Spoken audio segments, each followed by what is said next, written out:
సత్యసింధు మేధోమథనం కార్యక్రమానికి స్వాగతం. వివిధ ఎపిసోడ్స్ ద్వారా సనాతన భారతీయ తత్వంలో ఉన్న మూలాలని, ఇవాళ వాటిని ఎలా అనుసంధానించుకోవాలి అనే అంశాలని, సాధారణంగా మన కంటికి కనిపించేవి, క్యాజువల్గా అనిపించేవి, వాటి వెనకాల ఉన్న నిగూఢ రహస్యాలని అందిపుచ్చుకునే ప్రయత్నం చేయడం ఈ ఎపిసోడ్స్కి ఉద్దేశం. పిఎంఐ బాడీ మాస్ ఇండెక్స్ అనేది బాడీకి రిథం ఉంటుంది, అది యూనివర్సల్ రిథమ్ తోటి మ్యాచ్ అవుతుంది. మీరు దాదాపు ఎపిసోడ్స్ అన్నీ చూస్తే చాలా సందర్భాల్లో ఒక పదం దొర్లుతూ ఉంటుంది. ఏదో ఊత పదం అంటాం చూడండి, అలా బాడీ స్పీక్స్ అని, మన శరీరం మాట్లాడుతుంది అని. శరీరం మాట్లాడడం ఏంటి? కాస్త చూస్తే బాడీ చాలా సిమ్మెట్రికల్గా, అంగసౌష్ఠవం అంటాం, అందంగా ఉంటుంది. ఓ రెండు కళ్ళు, ఒక ముక్కు, టోటల్గా బాడీ అంతా కూడా ఆర్గనైజ్డ్గా ఉంటుంది, సిమ్మెట్రికల్గా ఉంటుంది, ఇంటర్కార్పొరేటెడ్గా ఉంటుంది, ఇంటర్డిపెండెంట్గా ఉంటుంది. అసలు ఎవరు తయారు చేశారు ఇది?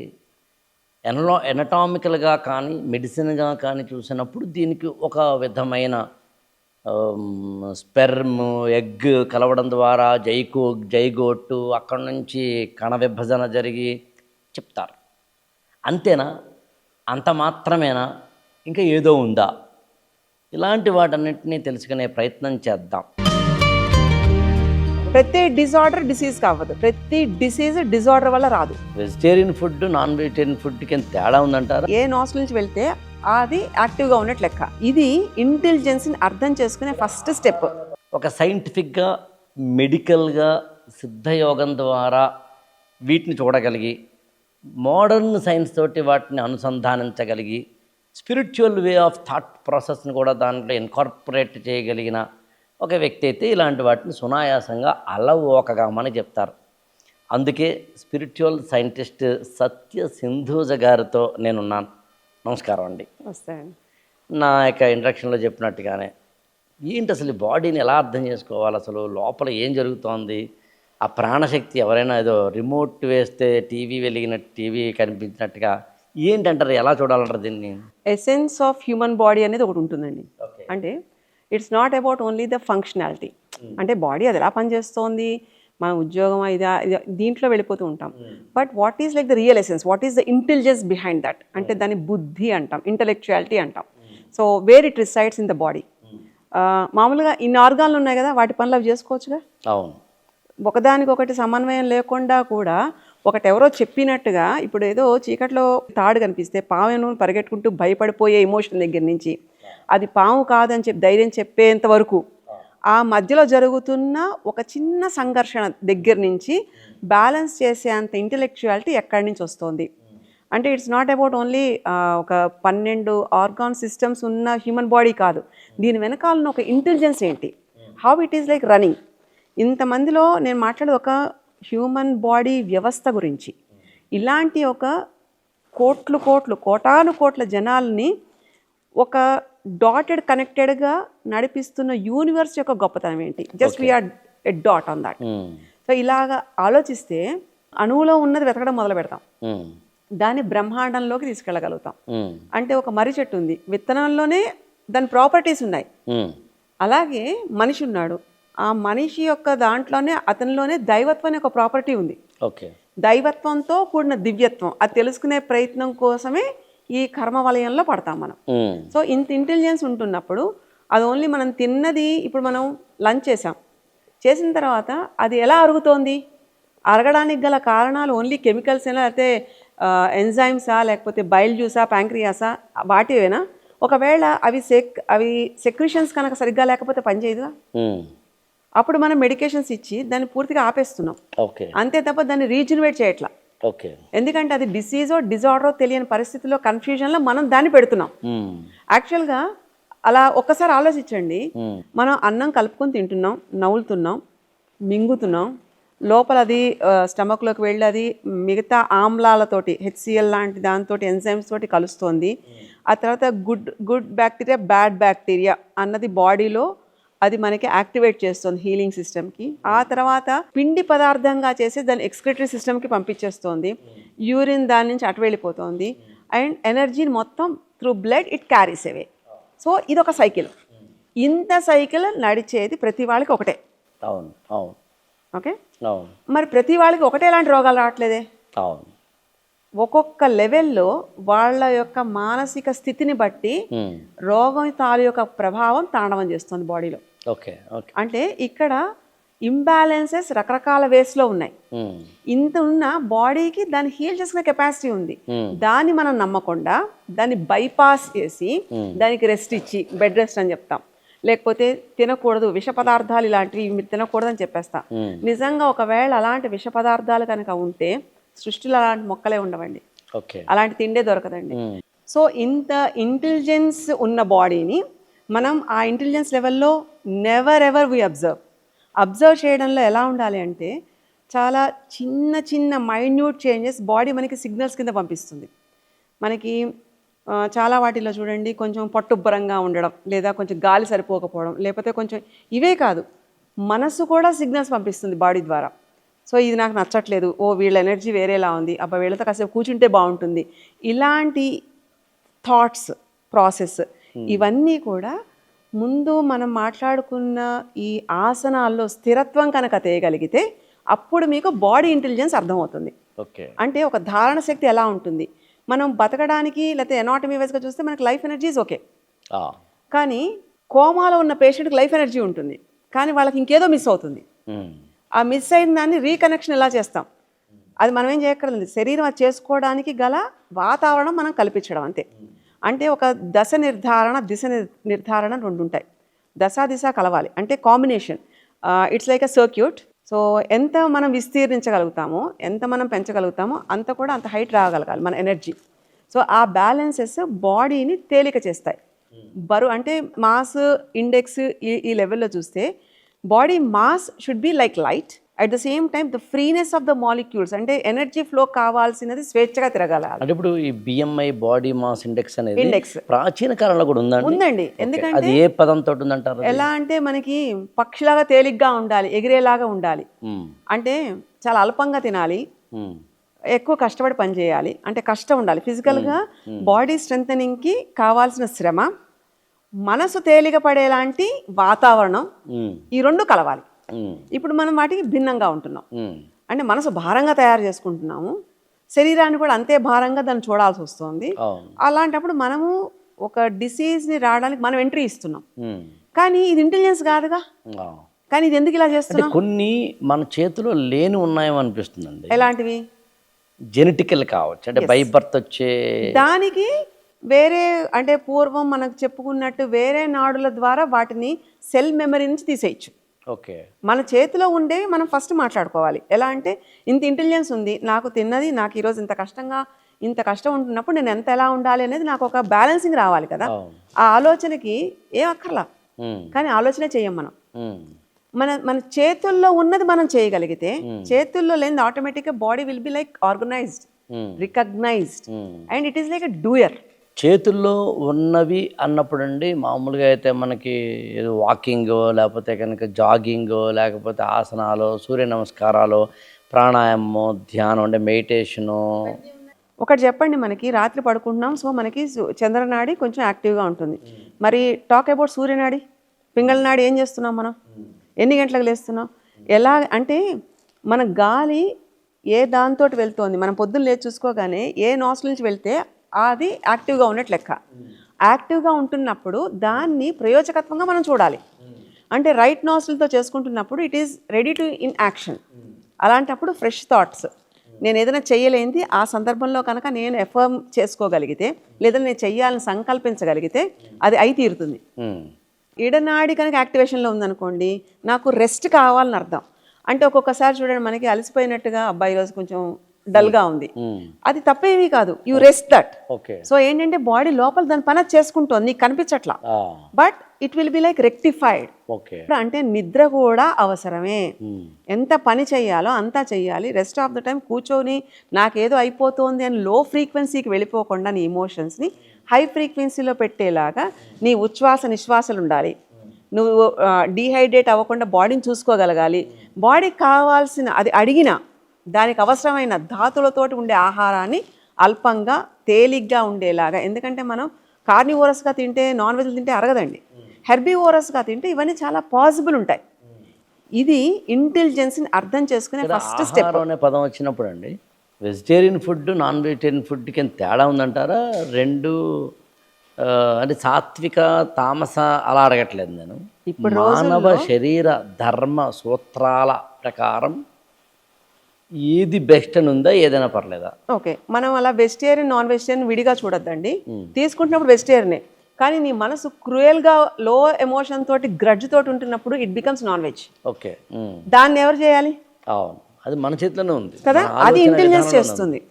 అంటే ఒక్కొక్కసారి నాన్ వెజ్ తింటున్నప్పుడు, అంటే చాలా పూర్వం తిండి సరిగ్గా దొరకనప్పుడు కూడా నాన్ వెజ్ తిన్న వాళ్ళకి 2 days 3 days బాడీ డైజెషన్కి హార్డ్ డైజెషన్ కాబట్టి తిండి లేకపోయినా దొరకని పరిస్థితులు అలా చేసేవాళ్ళు. Okay, when it is like Hiroshima Nagasaki bombing ఉంటున్నప్పుడు తిండి దొరకనప్పుడు వాళ్ళకి కొంచెం ఇలాంటి అలవాట్లు ఉండేవి.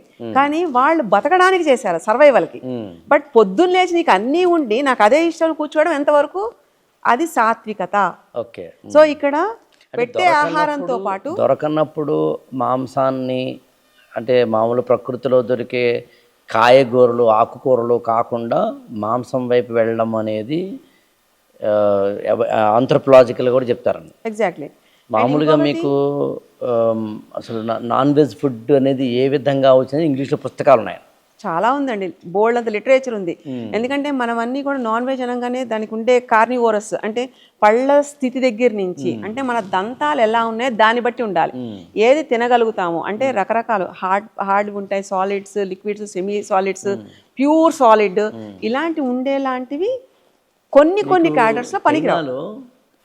మన కళ్ళెదురకుండానే మన జీవితంలో మన సమకాలీనంగా చూడదగ్గ ఉదాహరణ అండి, 1960s and 70s హఠాత్తుగా చైనా జనాభా పెరిగినప్పుడు ఆహార పదార్థాలని కొత్తగా తినేందుకని పావుల్ని, తాబేళ్ళని, గబ్బిలాల్ని, తేళ్లని, ఖడ్గమృగాల్ని, పులుల్ని, పావుల్ని అన్నింటినీ చంపి తినచ్చు అని చెప్పి వాళ్ళు చట్టాలు చేసుకుని ఇప్పటికీ దాన్ని పాటిస్తున్నారు.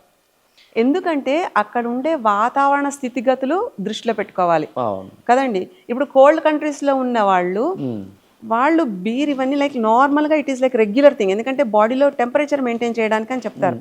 కానీ నేను అడుగుతున్నది చాలా ఓపెన్గా, సిద్ధశాస్త్రం ప్రకారం అన్నా, లేదా ఆయుర్వేదం అన్నా, లేదా న్యాచురోపతిలో అన్నా, నాన్ వెజ్ అండ్ వెజ్, శాకాహారం మాంసాహారం రెండిట్లో ఇది మంచిది అనేది ఉందా, లేదా ఏదైనా ఒకటేనా? సిద్ధశాస్త్రం ప్రకారం కందమూలికలు వీటన్నిటితోటి కాంబినేషన్తో న్యాచురల్గా తినడం ఒకటండి.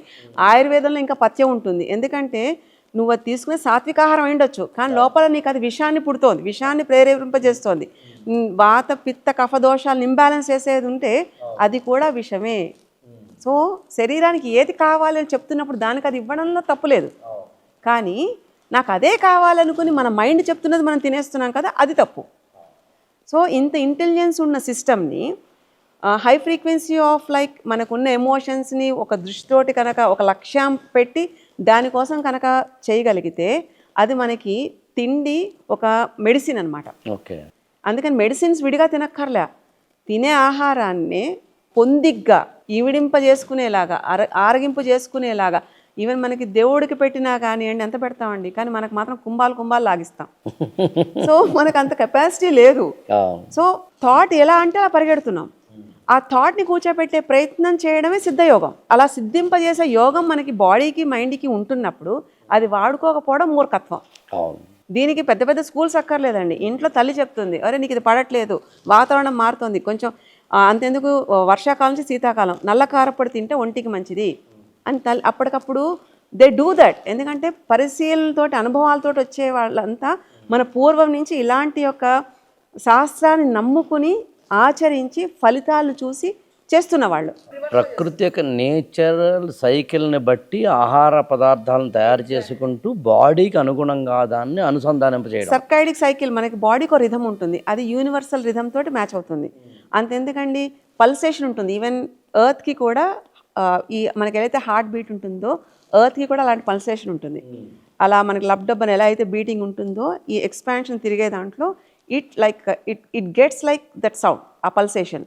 దానికి తగ్గట్టుగా జరుగుతున్న మార్పులు మనం పౌర్ణానికి అమావాస్యకి మన సముద్రాల్లో ఈ అలలు ఎగిసిపడ్డంలా చూస్తున్నాం కదండి.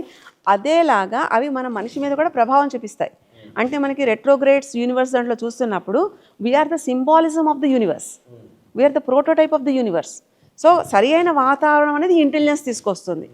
చిన్న విషయం అండి, ఒక విత్తనం మనం నాటాం, నేను ఆ విత్తనం అనుకుని ఒకవేళ నేను బయటికి రాగా నా చుట్టూ పొదలు ఉంటాయి అందుకని నేను లోపలే దాక్కుంటాను అని విత్తనం అనుకుంటుందా? అనుకోదు. వచ్చిన తర్వాత అది ఫైట్ చేస్తుందా?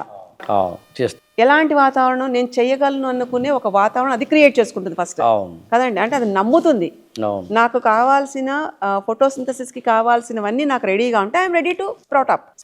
సో ఇక్కడ వాతావరణం అనేది ఏంటంటే ఈ కండిషనింగ్ ఏంటంటే ఇక్కడ మనకి మైండ్ కండిషనింగ్ కావాలి. సోల్ యొక్క పర్పస్ సాల్వ్ అవ్వాలంటే శరీరం ద్వారా your mind should be conditioned. అందుకే పెరుగుతున్న వాతావరణం యొక్క ప్రభావం చాలా ఉంటుందండి. అంటే ఒక విధంగా చెప్పాలంటే ప్రకృతిలో ఉన్న మొక్కలు కానీ జంతువులు కానీ ఆ మాటకు వస్తే వాటితోటి ఉండే మనిషి కానీ న్యాచురల్ సైక్లికల్ ఫినామినన్ని కనుక అర్థం చేసుకుంటే బాగా బతకచ్చు సింపుల్గా. బట్ మనం దాన్ని కాంప్లికేట్ చేస్తాం బుద్ధి లేకపోవడంతో, వక్రీకరించిన బుద్ధితోటి చేస్తాం. ఎందుకంటే ఏ ఇన్ఫర్మేషన్ ఉన్నా నేను నాది సొంతమైన సెల్ఫిష్లోకి వెళ్తామండి. కానీ ఈ యాటిట్యూడ్ ఉండడం మంచిది. అంటే కారణ శరీరం మనది, కారణ శరీరానికి ఒక యాటిట్యూడ్ ఉంటుంది. యాటిట్యూడ్ హై ఫ్రీక్వెన్సీలో ఉందా లో ఫ్రీక్వెన్సీలో ఉందా అన్నది తెలియాలి. ఆ తెలియాలి అంటే మనకి ఈ అభ్యాసాలు ఇవన్నీ అలవాటు అవ్వాలి. మీకు మామూలుగా మొక్కల్లో ట్రాన్స్పిరేషన్ ఒక ప్రాసెస్ ఉంది. ఎగ్జాక్ట్లీ.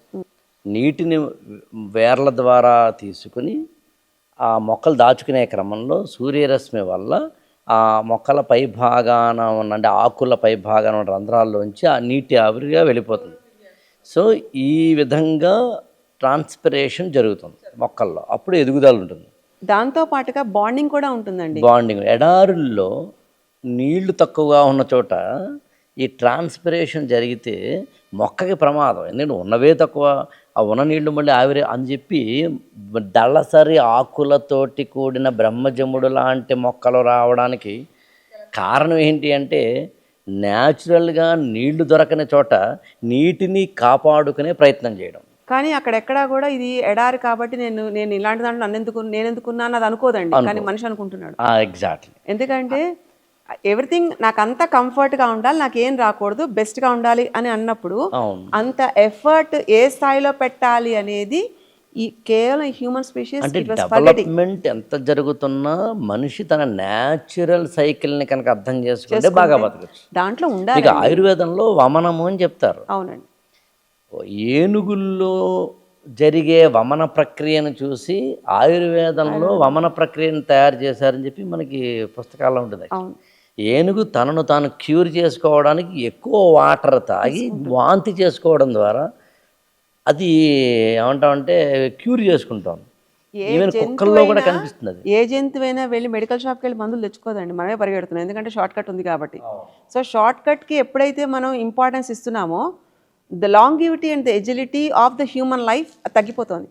సో ఇలాంటి ఒక డివైన్ నాలెడ్జ్కి లేదా డివైన్ డిస్కోర్సెస్కి అద్భుతమైన రహస్య భాండారం తెలుసుకునే దానికి ఉపయోగించాల్సిన శరీరాన్ని, లైఫ్ని we are using for unnecessary things. అలాంటప్పుడు ఈ నాడీ ప్రచోదనం ఎలా జరుగుతుంది? అసలు వాటి గురించి, వాటి ఉనికే మనం మర్చిపోయాము, వాటి యాక్టివేషన్ మర్చిపోయాము, వాటితో అసలు వాటి వల్ల మనం బతుకుతున్నాం అన్న సంగతి మర్చిపోయాము. ప్రాణం, లైఫ్ ఉంది కాబట్టి ఏదంటే టేక్ ఇట్ గ్రాంటెడ్గా ఉంటున్నాం. అంటే ఎక్కడ మనకు ఆ గ్రాటిట్యూడ్ లేదా ఒక నమ్మకం అలాంటివన్నీ దిగజారుతున్నాయి. అప్పుడు తెలియకుండా లో ఫ్రీక్వెన్సీలో ఉండే ఒక మానసిక అంటే ఆ డిసీజ్ ఎన్విరాన్మెంట్ అన్నది మనం డెవలప్ చేస్తున్నాం. సో దాన్ని రెక్టిఫై చేయడానికి మనం అసలు ఎంత తలకిందులైపోతున్నామంటే భయపడుతున్నాం ఫస్ట్. ఇప్పుడు మన హ్యూమన్ బాడీ దాని యొక్క ఆర్గాన్స్ దానికి సంబంధించి చూసినప్పుడు అండి మనకి యోగ వాసిష్టం లాంటి వాటిలో కానీ, శివ సంహిత లాంటి వాటిలో కానీ, లేదా చరకుడు, సుశ్రుతుడు లాంటి వాళ్ళు కానీ ప్రధానంగా ఏం చెప్పారండి వాళ్ళు? అంటే ఏ జాగ్రత్తలు తీసుకోమని కానీ, లేకపోతే ఎట్లా ఉండమని చెప్పారు వాళ్ళు? ఆసనం చాలా ముఖ్యం. ఆసనం వల్ల మనం మన శరీరాన్ని ఉండాల్సిన విధంగా, అంటే వెన్ను తిన్నగా పెట్టి కూర్చుంటే రోగాలు రావు. అలాంటి దాన్ని అంత స్థిరంగా కనీసం 21 నిమిషాలు కనుక కూర్చోగలిగితే, ఆ 21 నిమిషాల్లో కనీసం 12 నిమిషాలు మనకు కనుక సగం చేసుకున్న పర్వాలేదు నేను వెళ్ళగలనంటే దాంట్లో 1 నిమిషం మాత్రమే మైండ్కి రీచ్ అవుతుందండి. అంత డీప్ లేయర్స్లో క్యాల్సిఫై అయిపోయి ఉంటుంది అది. సో ఇలాంటి దాన్ని 84 ఆసనాలు, అది కూడా వదిలేయి. నెలకి ఎన్ని రోజులండి? 30 రోజులు అనుకోండి, అప్పుడప్పుడు 31. ఓకే, వెరసి 32 ఆసనాలు కనుక రోజుకు ఒక ఆసనంలా చేయగలిగితే మొత్తం కీ నీ దగ్గరే ఉంది. దాంతోపాటు ముద్ర, దాంతోపాటు ఒక బంధనం, అంటే మనకి కేచరి ముద్ర, ఉజ్జయి ముద్ర, అశ్విని ముద్ర, ఇలాంటి బంధనాలతో కనుక ఆసనంలో కూర్చున్నప్పుడు చేసుకోగలిగితే నీ మైండ్ స్థిమిత పడుతుంది, ముందు కుదిరొస్తుంది. దానికి చాయిస్ ఎక్కడ ఇవ్వకూడదు. ఒకవేళ అది మన బ్రీతింగ్ టెక్నిక్స్తో చేస్తాం, ఆలోచన వెళ్తున్నా దాన్ని అబ్జర్వ్ చేయి, దాన్ని లాగకూడదు, గుంజకూడదండి. నువ్వు చెయ్యొద్దు అన్నది చేయడం దానికి అలవాటు. సో దాన్ని పరిశీలన చేయాలి, దాన్ని అబ్జర్వ్ చేయాలి, బట్ దాని వెనకాల పరిగెట్టేయకూడదు. అలా కనుక చేయగా ఒక్క 6 నెలలు చేస్తే మన దేహం వజ్రాయుధంలా తయారవుతుంది. Weapon, it is like a wonderful weapon God has given to you. Universe was design, అంటే human ship was design to do something, to be the, అంటే నెక్స్ట్ జనరేషన్కి ఇవాల్వ్ అవ్వడానికి.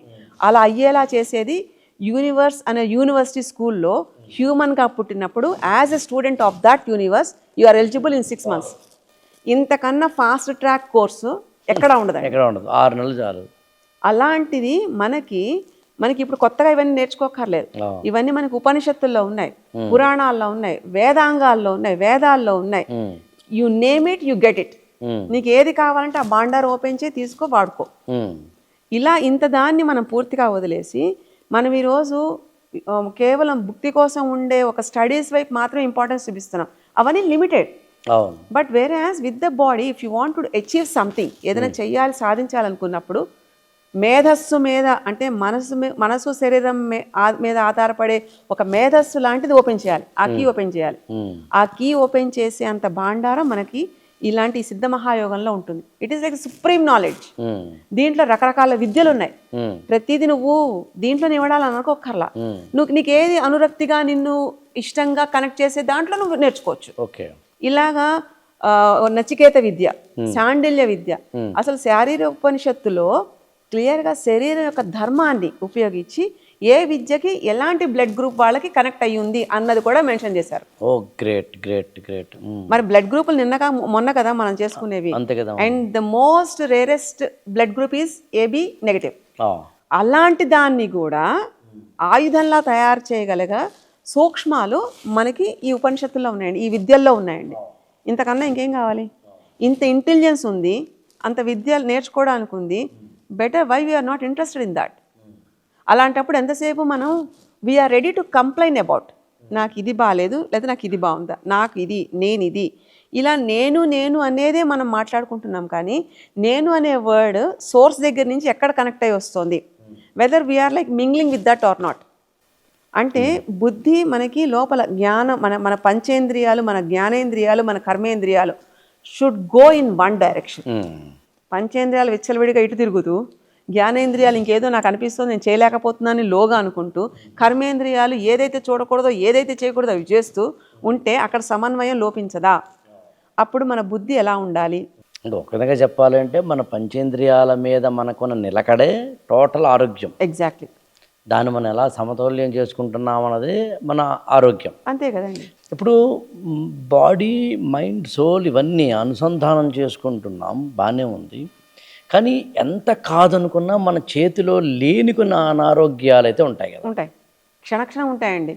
ఎందుకంటే కనిపించని రోగాలు, కనిపించే రోగాలు 2 రకాలుగా విభజిస్తాం. అంటే ఈ మన చేతిలో లేని రోగాల గురించి కానీ వాటి గురించి కూడా ఏదైనా ఈ సిద్ధయోగ శాస్త్రం కానీ సనాతన ధర్మం కానీ చెప్పిందా? సనాతన ధర్మం చెప్పిందే కనిపించిన వాటి ఒక్కదాన్ని ఎలా ఆధీనంలో తేవాలని. అండ్ కొన్ని మనకు already we are proving with science, like ఫిజికల్గా ఉండే ఫిజియలాజికల్ డిస్టర్బెన్సెస్. దాంట్లో కూడా ఇంకా చాలా పరిశోధనలు జరుగుతున్నాయి, రీసెర్చ్. ఎందుకంటే కొన్ని క్రానిక్ డిజార్డర్స్కి still there is no answer, but body will be suffering. కొన్ని కేసెస్లో medical reports will be normal, కానీ ఆ రోగం ఎక్కడి నుంచి వస్తుందో తెలియదు. అంటే దే ఆర్ నాట్ లైక్ అంటే ఫిజికల్గా బాగానే ఉంటారు, ఫిట్గా ఉంటారు, తింటారు, అంతా బాగానే ఉంటుంది, రొటీన్ తెలుస్తూ ఉంటుంది, సెన్సెస్ పనిచేస్తుంటే, but still there is some blockage. So ఈ బ్లాకేజ్లు వెతికే ప్రక్రియ హిందూ యోగ శాస్త్ర సనాతన ధర్మంలో యోగ వాసిష్టలో చూసుకున్నా ఏమన్నా మనకి శరీరం పంచకోశాలతో నిర్మించబడుతుంది. ఎఫెక్ట్ విల్ బీ ఆన్ అన్నమయ కోసం, ప్రాణమయ కోసం ఒకటి ఉంటుంది. అంటే ఫిజియలాజికల్గా దానికి అది పెట్టుకునే ఒక ప్రక్రియ, దాని కండిషన్లో పెట్టుకునే ప్రక్రియ. మనోమయ కోసం అని ఉంటుందండి. అక్కడ వీటికి it is like open solution book అది. అంటే మనం ఓన్లీ ఈ డైరెక్షన్లో చూస్తే మనకు ఒకటే సొల్యూషన్ కనిపిస్తుందండి. Just rise about the problem, then you see that 365 డిగ్రీలు మీకు కంప్లీట్ ఆన్సర్స్ దొరుకుతాయి ఒక ప్రాబ్లంకి. అంటే మనోమయ కోశాన్ని ఎలాగ దాన్ని అంటే ఒక కోసము అంటే పాసాన్ని విడిచి ఒక అంటే దాన్ని బాధ మనల్ని పట్టుకుంటుందా, మనం బాధను పట్టుకుంటున్నామా, ఇది కనుక క్లారిటీ ఉంటే ఆ బాధ దానంతా అది వదలడానికి గల ఏదైతే నాట్ పడిపోయిందో, నాడి ముడుచుకుపోయిందో అది ఓపెన్ చేస్తే బాధ విడిపోవును. ఇది జన్మల నుంచి వచ్చేవి లేదా DNA వంశపారంపర్యంగా వచ్చే వాటికి ఎక్కువ ఉపయోగిస్తాం. ఇవన్నీ కనిపించట్లేదుగా, కానీ క్లియర్ అవుతున్నాయిగా. ఒక నెలలో ఒక 3 వారాలు నువ్వు సిద్ధంగా రెడీగా ఉంటే శరీరంలో ఆ మార్పును మనం చూస్తున్నాంగా. ఇంతకు మించి ఇంకేం నిర్ధారణ కావాలి? ఇప్పుడు అంతా ప్రూవ్ చేసే సైన్స్కి కూడా అర్థం కాని విషయాలు చాలా ఉన్నప్పుడు మనకి యోగులు ఇంత బాగా చెప్పినప్పుడు అది ఆచరించి చూడడంలో తప్పేంటి? దాంట్లో ఈ కనిపించిన వాటికి ఇప్పుడు మన ఇది సనాతన ధర్మం ఒకటే కాదండి, యూ నేమ్ ఇట్, హీబ్రూ సిస్టంలో ఉన్నాయి, ఎవరికి వాళ్ళకి ఆ ట్రెడిషన్లో they are very like done deep into that, but might not at this level of Sanatana Dharma. ఎందుకంటే సనాతనం అనేది చాలా పూర్వంది. సృష్టిలో ఏది కావాలో ఇప్పుడు మనకి ఒక పదార్థం చేద్దాం అనుకున్నాం అనుకోండి, అన్నీ అక్కడ ఉంటేనేగా చేయగలం. సో మనిషి బతకడానికి కావాల్సినవన్నీ ఆల్రెడీ అరేంజ్డ్, బాధ లేకుండా ఉండేది కూడా అరేంజ్డ్, మనం అది వెతికి తెలుసుకోవాలి. అవును. ఇప్పుడు అన్నమయ, ప్రాణమయ, మనోమయ, ఆ తర్వాత విజ్ఞానమయ, ఆనందమయ, ఈ కోశాలన్నీ మన శరీరంతో కనెక్ట్ అయి ఉంటాయి. ఎలాంటి ద్వారా అంటే స్వర విజ్ఞానంలో అంటే స్వరశాస్త్రంలో యోగులు దీన్ని ఎలా గ్రహించేవాళ్ళంటే గాలి కన్నా వేగంగా వెళ్ళేది కాంతి. సో గాలి అనేది చాలా అంటే ప్రాణవాయువు. సో ఇలాంటి ప్రాణవాయువు మీద వాళ్ళు పట్టు అంటే గ్రిప్ తెచ్చుకోవడానికి లేదా గ్రిప్ ఉండడానికి ప్రాణాన్ని ఎక్కడ దిగ్బంధించాలి అంటే వాయువుని ఎక్కడ దిగ్బంధించాలి, ఎక్కడ వదలాలి, దశవాయువులు అంటాం మనం. అంటే పంచవాయువుల్లా పెట్టుకున్న ఉపవాయువులు ఉంటాయండి వాటితోటి it's a big subject again. స్వరయోగ శాస్త్రం అంటాం దాన్ని. అది నాదంతో కూడుతుంది. శబ్దము, వాయువు, కాంతి, ఈ మూడింటిని అలైన్ చేసే స్వరయోగ శాస్త్రంలో వీటి గురించి ఇన్డెప్త్గా కనిపించని వాటికి, కనిపించిన రోగాలు లేదా కనిపించిన ఇన్విజిబుల్ దానికి, అది మనం రోగం అని అనుకోవచ్చు, లేకపోతే కనిపించని లో ఫ్రీక్వెన్సీ అనుకోవచ్చు, హై ఫ్రీక్వెన్సీ కూడా ఎలా చేయాలనే దానికి they founded the path through స్వరయోగ శాస్త్రం, స్వరశాస్త్రం. సో ఇలాంటి దాంట్లో చాలా గుప్తంగా నిగూఢంగా ఉండే శక్తులు చాలా ఉన్నాయండి. అన్నమయం, ప్రాణమయం, మనోమయం, విజ్ఞానమయం లేదా బుద్ధిమయం, ఆ తర్వాత ఆనందమయం అన్నారు. ఇది యాక్చువల్గా తైత్రీయోపనిషత్తులో చెప్పబడింది. మామూలుగా మనం ఎప్పుడున్న కాన్షియస్ మైండ్లోంచి మనల్ని మనం అర్థం చేసుకుంటూ ఇంకొంచెం లోపలికి వెళ్తే వచ్చే సబ్ కాన్షియస్ మైండ్లోంచి ఇంకొంచెం అర్థం చేసుకుంటే వెళ్ళే సూపర్ సబ్ కాన్షియస్ మైండ్లోకి వెళ్తే జాగ్రత్త అవస్థ, స్వప్నావస్థ, సుషుప్తావస్థ, తురియావస్థ, శూన్యావస్థ. ఆ శూన్యావస్థ దాకా వెళ్ళే సమయానికి వచ్చేసరికి నాద బిందు కళాత్మక తురియ, ద అల్టిమేట్ ప్లేన్, ఆనందో బ్రహ్మేతి వ్యజనాత్ అని తైత్రీయోపనిషత్తులో చెప్పారు. స్వరయోగ శాస్త్రం లాంటి వాటిలో కూడా ఇవి చాలా చెప్పబడ్డాయి. ఏది ఏమైనా మనము తినే తిండి, మన లోపల ఉన్న నాడి, మనని మనం అర్థం చేసుకోవడంలో ఉన్న బుద్ధి, ఇవన్నీ కలిస్తే మంచి జీవితాన్ని అనుభవించవచ్చు. హెల్దీ ఎన్విరాన్మెంట్ క్రియేట్ చేయొచ్చు. హెల్దీ ఎన్విరాన్మెంట్ దాన్ని ఎక్కడ వాడతాం అన్నది లక్ష్యం ఒకటి ఉండాలి. అవును. సో వాతావరణం క్రియేట్ అవుతుంది. అంటే ఇక్కడ మనకి శరీరానికి కావాల్సిన పోషక పదార్థాలతో ఉండే హెల్దీ అంటే గుడ్ ఫుడ్, అవును, అలాగే మైండ్కి కూడా ఒక ఫుడ్ కావాలి. ఈ రెండు కనెక్ట్ చేసే డీహైడ్రేషన్ లేకుండా ఉండేలాగా ఎలక్ట్రోమాగ్నెటిక్ ఫోర్సెస్ తోటి అంటే మన బ్రెత్, మన డీహైడ్రేషన్ అండ్ దాన్ని మనకి అంటే అది బిల్డప్ చేసే స్టామినా, రెసిస్టెన్స్, ఇవన్నీ హీలింగ్ సిస్టమ్కి కనెక్ట్ అవుతాయి. ఎప్పుడైతే ఈ హీలింగ్ సిస్టమ్ ఇంత స్ట్రెంగ్త్ ఉందో అప్పుడు ఒక లక్ష్యానికి పట్ల దీన్ని పెట్టాలి. Super super super. యాక్చువల్గా ఇవి ఇంకా చాలా విషయాలు మాట్లాడాల్సి ఉన్నాయండి. అందులోనూ మిగతావన్నీ ఎలా ఉన్నా ఆరోగ్యమే మహాభాగ్యం. ఈ ఎపిసోడ్లో మీరు ఒక మాట అన్నారు, యాక్చువల్ అది వేరే చోట ప్రత్యేకంగా డిస్కస్ చేయాలనుకుంటున్నాను. డిజార్డర్ వేరు, డిసీజ్ వేరు. డిసీజ్ వేరు. ఎస్, ఈ రెండింటిని అర్థం చేసుకోవాలి. యాక్చువల్గా ప్రతి డిజార్డరు డిసీజ్ కారణం అవుతుంది. ప్రతి డిజార్డర్ డిసీజ్ కావదు, ప్రతి డిసీజ్ డిజార్డర్ వల్ల రాదు. అయితే ఇంకోటి ఏంటంటే ఆ డిజార్డర్కి మెయిన్ రీజన్ మనమే కారణం అవుతుంది. కారణం. సరే, ఎనీహో అండి, థ్యాంక్ యూ సో మచ్. బాడీకి సంబంధించి ఇంటర్నల్ ఆర్గాన్స్ వాటి గురించి డిస్కస్ చేయడానికి ఈ ఎపిసోడ్ సరిపడదని విషయం నాకు అర్థమైంది యాక్చువల్గా. అయితే ఒకసారి ప్రత్యేక ఎపిసోడ్ మాత్రం స్వరయోగ శాస్త్రం మీద, వాటికి సంబంధించిన విశేషాల మీద మనం చేసే ప్రయత్నం చేద్దాం. తప్పకుండా. థ్యాంక్ యూ సో మచ్ అండి. తప్పకుండా అండి, చేద్దాం. ఇది ఈ ఎపిసోడ్ సత్యసింధు మేధోమథనంలోని ఈ కార్యక్రమం. మీరు చాలా క్లోజ్గా అబ్జర్వ్ చేస్తే అంతా మన చేతుల్లోనే ఉంది. మన మనసు మన చేతుల్లో ఉంది, మన బుద్ధి మన చేతుల్లో ఉంది, మన ఆరోగ్యం మన చేతుల్లో ఉంది. మనం ఏది చెయ్యాలి చేయకూడదు అనే బుద్ధి విచక్షణ మీద ఆధారపడినప్పుడు మనకి ఖచ్చితంగా ఇదిగో ఇది మంచి ఇది చెడ్డ అని తెలుస్తుంది.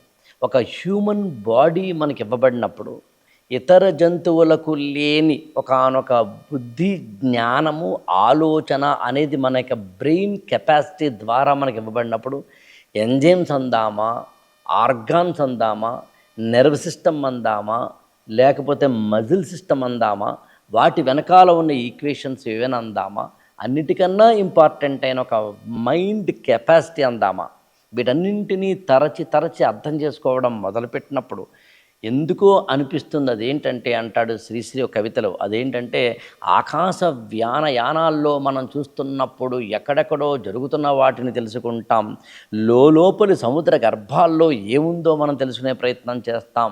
కానీ ఎందుకో మానవుడు ఏమో తెలియదు కానీ లోపలికి మాత్రం తొంగి చూసుకోలేకపోతున్నాడు. శరీరం లోపల ఏం జరుగుతోందో అర్థం చేసుకోలేకపోతున్నాడు. సముద్రము, సాగరాలకు వెనకాల ఉండే అనేకమైన అంతర్మథనాలు, అంతర్యానాలు అవన్నీ ఇందులోనే ఉన్నాయని అర్థం చేసుకుంటే భూకంపాలు ఇక్కడే ఉన్నాయి, సునామీలు ఇక్కడే ఉన్నాయి, ఆనందాలు ఇక్కడే ఉన్నాయి, సంతోషాలు ఇక్కడే ఉన్నాయి, విషాలు ఇక్కడే ఉన్నాయి, అమృతాలు ఇక్కడే ఉన్నాయి. అర్థం చేసుకోవడం మొదలు పెడితే ఈ శరీరమే ఒక ధర్మశాల, ఈ శరీరమే ఒక కర్మశాల, ఈ శరీరమే ఒక కార్యక్షేత్రం, ఈ శరీరమే ఒక కురుక్షేత్రం. బాగా బతకడం నేర్చుకుంటే ఈ శరీరమే ఒక ధర్మక్షేత్రం. ఇది ఈ ఎపిసోడ్. మరొక ఎపిసోడ్లో సత్య సింధు మేధోమథనం కార్యక్రమంలో మరోసారి కలుస్తాం. అంతవరకు జస్ట్ ఏ స్మాల్ పాజ్ మాత్రమే.